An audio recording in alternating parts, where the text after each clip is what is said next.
And now, it's time for another Dice Tower review with Ryan Metzler.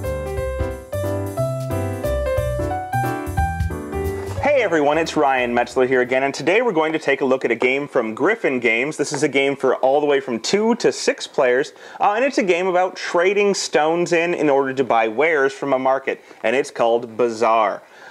It's going to play pretty quickly, it's pretty simple, so real quick why don't we just dive into it, take a look at the components and the gameplay, and then we'll come back here for my final opinion.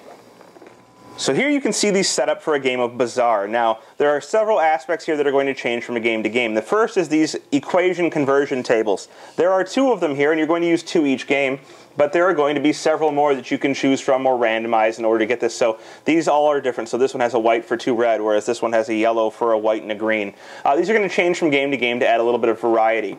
In addition, you can see there are 4 stacks of ware cards here. There are 5 wares in each stack, but there is a whole other stack of these that you can use in order to change up what ones are going to be available in the game. On a player's turn, they're going to do several things. At the beginning of the game, each player is going to roll this die and take the appropriately colored gemstone, and that's what they're going to start with. So this player would start with a red.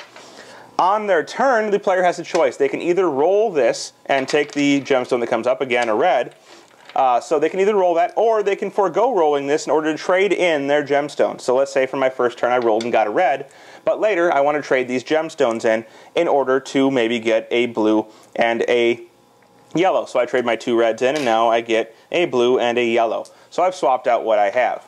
The objective of doing this is to try and get these ware cards by having the right combination of stones in your hand or in your collected stones by the end of a turn. So I'm trying to get maybe, let's see, I have a blue and a yellow. Maybe I want to get the blue, yellow, yellow, yellow, yellow. And that would actually be a good card to get because it's worth more points noted by the star on it. Now, when you have the right stones, you will turn them in and you can buy the card here. So I would, get a blue and 4 yellows and turn them in, and I would buy this card. And based on how many stones I have left, I'm going to get points for doing this. And you'll look at this chart. So you'll look at how many gemstones you have. If I had 3 or more stones left for 1 star card, I would get 2 points. But the fewer I have, the more points I'm going to get. Now, if I get rid of all of my stones, I'm going to get 8 points for doing this. So getting rid of your stones, trading optimally, and not having leftovers is worth more points. So this is really a game about optimization as well as effective trading. After you've done that, you would move on, you'd flip this over, and you would continue the game.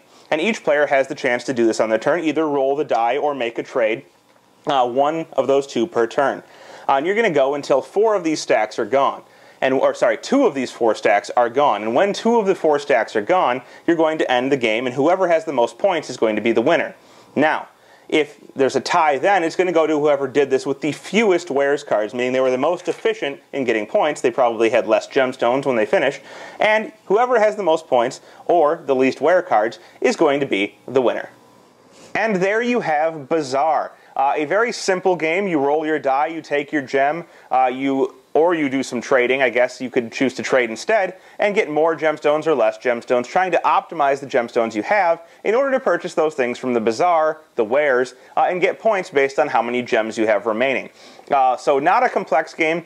Not a great game either, but not a bad game at all. It's definitely a classic. It's a Sid Sackson, so he's a very well-renowned game designer. And this is a decent title, but not one of his best.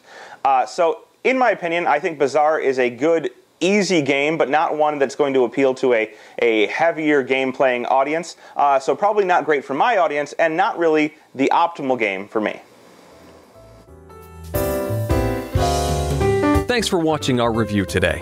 For more information about board games, as well as the #1 board game audio podcast, check out Dicetower.com for reviews, interviews, and more. I'm Eric Summerer, and you've been watching The Dice Tower.